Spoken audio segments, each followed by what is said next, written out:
So as I mentioned earlier, it was almost like Hollywood was welcoming the social back into studio because there has been a bounty of amazing fashion and red carpets at the Venice Film Festival, especially. The glamour is back. It was like the stars were hungry to get back into these fancy frocks.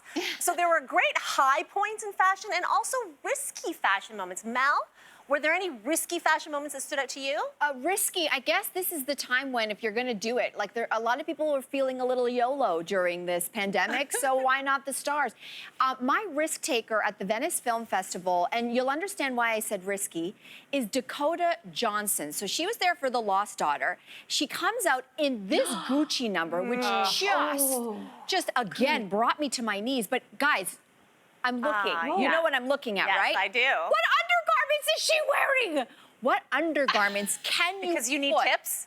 You what? Because you need tips I need on how to tips. wear this dress? How to look naked without actually being naked. Because we know she's not naked under there, but boy, it sure looks like she's almost naked. So this is not risky just because the fashion is wow. I mean, if I could afford this dress, this is all I would wear for the next, 600 years of my life. But it really, when I looked at that, it's so tailored to perfection that it's like this illusion, right? The beads are in the right place. She's got her shoulders done. And even though you're still looking, going, there's got to be an underwear line somewhere, I can't find it. I don't know where it is. So that's my risk taker, but beautiful. I think it's built in. That's an homage to the design, right? Like, I think it's right built in, something that's nude. I just imagine the weight of something like that when I think about that. And how does it feel? Like, does it crunch when you sit down? Do you have to kind of, when you get into the limo, are you leaning down because you can't really sit on it properly? Too. I got questions, but I love it. I think it's gorgeous.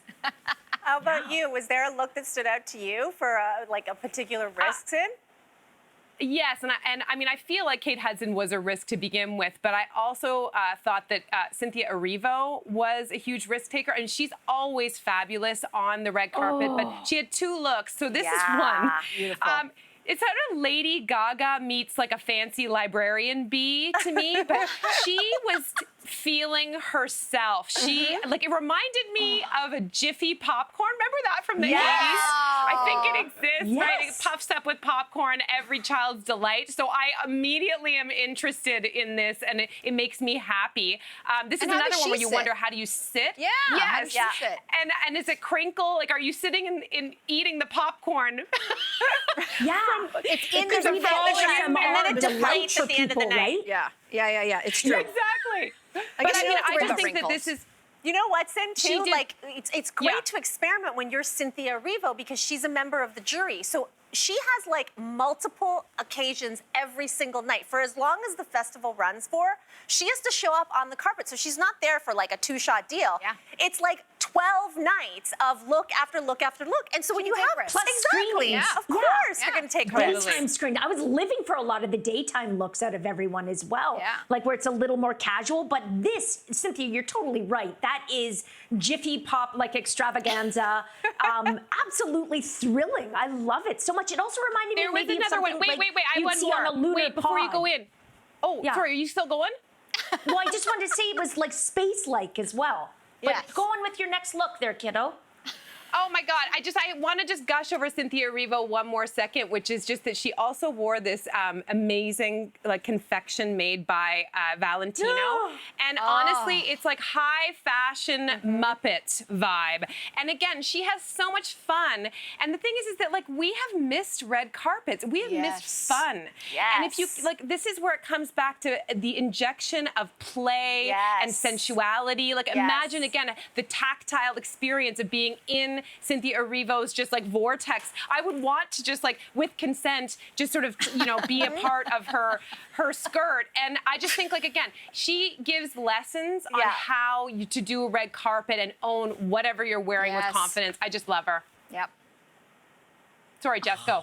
Jess is still back at the Muppets. Jess is still back marveling at the Muppets. Lainey, you know me so well. Hey, a risk taker for me, because she basically took my breath away, is the Swedish actress Rebecca Ferguson in a Dior gown that looked inspired by one of those like Venetian Commedia dell'arte clowns, but there is nothing funny about this. Like, this is just ethereal joy, like that fabric is beautiful, and her toned down makeup and hair to let the gown do its own work. And I know you said, Mel, that you wanted all of the J-Lo outfits, but like this is a dress I feel like I would wear. I would honestly wear this. It might look a little different on me, but I love it. And coincidentally, Rebecca's in Venice for Dune, like so many other people, and she plays Lady Jessica. And guess whose dad was reading Dune before she was born and decided I was a lady too, aka me. That's amazing. That's amazing, Jess. Great tidbit, Jess. And there's so I many love other that too. connections. And it's like obviously one of our most acclaimed filmmakers who directed the film, Jess, and it's expected to be a huge movie in the fall. Oh yeah, we've been talking about only the fashion in Venice, but it's actually a film festival. There are movies that people are there to promote. And one of the most highly anticipated films at Venice and through the fall festival season is Spencer, directed by Pablo Larraín, starring Kristen Stewart as Princess Diana. Wow. Everybody is talking about this film, and it's kicking off Kristen Stewart's anticipated Oscar campaign. So, when you are there to sell a movie, but also to sell yourself as an Oscar contender, if you're Kristen Stewart, you come through with a new hairstyle. When was the last time you saw Kristen Stewart with soft waves, strawberry blonde?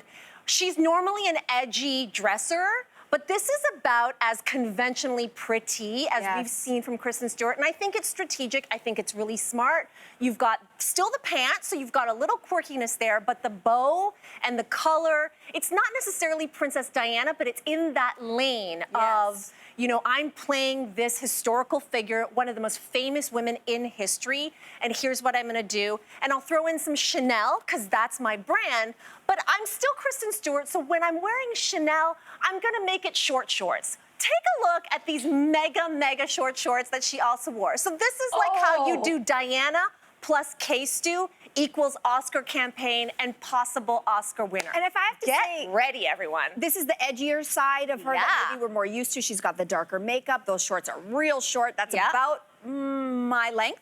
And I will say that because so many people have been playing Diana, this is leading up to, I mean, come on. Oh, come on. Right? Yeah. I mean, I don't even know what I was saying. It's Diana and K-Stu. It's 80s and 2020s. But she's stepping into the big shoes because so many people have been playing Diana, right? It would have been her 60th birthday this past summer, so there's a lot of Diana, whether it was The Crown or all the other iterations.